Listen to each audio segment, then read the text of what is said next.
নম্বর হলো প্রজ্ঞা পারামি।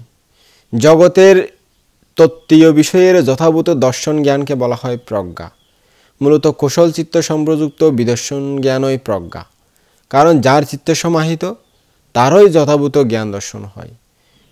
ধর্মসমূহের প্রকৃতি ও পার্থক্য নির্ণয় করে যথার্থ সত্যটা তুলে ধরাই হলো প্রজ্ঞার লক্ষণ। এই প্রজ্ঞায় মানুষের অবিদ্যা অন্ধকার বিনাশ করে বিদ্যা আলোক উৎপন্ন করে। পঞ্চ ইন্দ্রিয়ের মধ্যে প্রজ্ঞায় সর্বশ্রেষ্ঠ ইন্দ্রিয়, এটা নির্বাণ প্রদর্শী।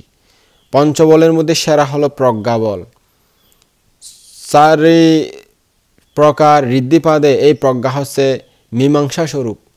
সপ্ত আর্যদানের প্রজ্ঞা হচ্ছে সর্বশ্রেষ্ঠ আর্য সম্পদ। আর আর্যষ্টাঙ্গে মার্গে প্রজ্ঞা হলো সম্যক দৃষ্টি, যার মাধ্যমে পাপ পুণ্যের পার্থক্য নির্ণয় করা যায়, এদের হেতুকে জানা যায়। সংস্কার ও পঞ্চস্কন্ধ অনিত্য, দুঃখ অনাত্ম ও ত্রিলক্ষণ জ্ঞান সম্পন্ন তাও প্রকট হয়।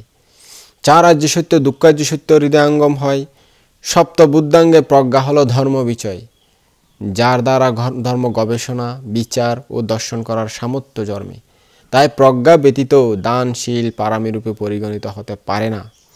অন্ধরা যেমন পথ প্রদর্শন ব্যতীত চলতে পারে না, সেরূপ দৃষ্টিশক্তিহীন অপর পারামিসমূহ প্রজ্ঞাচক্ষুর সাহায্যে বিনা বুদ্ধি মার্গে বা নির্বাণ মার্গে প্রবেশ করতে সক্ষম হয় না। প্রজ্ঞা তিন প্রকার, যথা শ্রুতময় প্রজ্ঞা, চিন্তাময় প্রজ্ঞা, ভাবনাময় প্রজ্ঞা। অপরের কাছ থেকে শুনে যে জ্ঞান লাভ করা যায় তা শ্রুতময় প্রজ্ঞা। যেমন আপনারা বান্তেদের কাছ থেকে ধর্মদেশনা শুনে অনেক জ্ঞান নিচ্ছেন, জ্ঞান জন্মাচ্ছে, আপনাদের জ্ঞান হচ্ছে, সেটা হলো শ্রুতময় প্রজ্ঞা। আর যদি আপনারা ধর্মদেশনা না শুনেন তাহলে আপনাদের প্রজ্ঞা হচ্ছে না। অর্থাৎ কীভাবে দানশীল ভাবনা, কীভাবে নির্বাণ লাভ করতে হয় সেগুলো জানতে পারছেন না। সেটা জানতে না পারলে আপনি চলবেন কীভাবে? অন্ধের মতো ঘুরা ফিরে করে হুচুটকাবেন। তাই প্রজ্ঞা সবসময় দরকার। তা আপনারা শ্রুতময় প্রজ্ঞা অর্জন করবেন ধর্মদেশনা শুনে শুনে। এটা হলো শ্রুতময় প্রজ্ঞা। অতীতে বই পুস্তকের অভাবে শ্রুতময় প্রজ্ঞার প্রভাব ছিল বেশি, তখন অনেকেই শ্রুতময় বলে পরিচিত ছিলেন।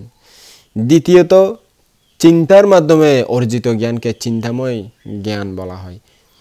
দৃষ্টান্তস্বরূপ বলা যায়, পাশ্চাত্যের ব্যবহারিক বিজ্ঞান বিষয়ক জ্ঞান, যা প্রত্যক্ষ চিন্তার ফল। অর্থাৎ চিন্তা করে এমন করলে কেমন হয়, এমন করলে কেমন হয়, কেমন করতে করতে এরকম অনেক কিছু তারা আবিষ্কার করে ফেলে, চিন্তাজাত যে জ্ঞান।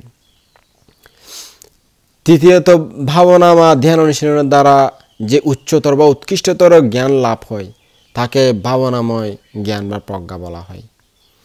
এই ভাবনার সাহায্যে স্বতঃস্ফূর্ত জ্ঞানের দ্বারা যথার্থ সত্য উপলব্ধি হয়, যা যৌক্তিক বিচার ক্ষমতার অতীত। বোধিসত্ত্ব এই প্রজ্ঞা এমনকি নিজ চাকর থেকে অর্জন করে সচেষ্ট হন। তার যেখান থেকে পান তিনি প্রজ্ঞাটা অর্জন করে নেন। অর্থাৎ একটা কথা আছে না, যেখানে দেখিবে চাই উড়াইয়া দেখো তাই, পাইলেও পাইতে পারো অমূল্য রতন। অর্থাৎ অবহেলা কাউকে করতেন না, যদি শুনবে ওখান থেকে ভালো কিছু পেলে সেটা গ্রহণ করবে।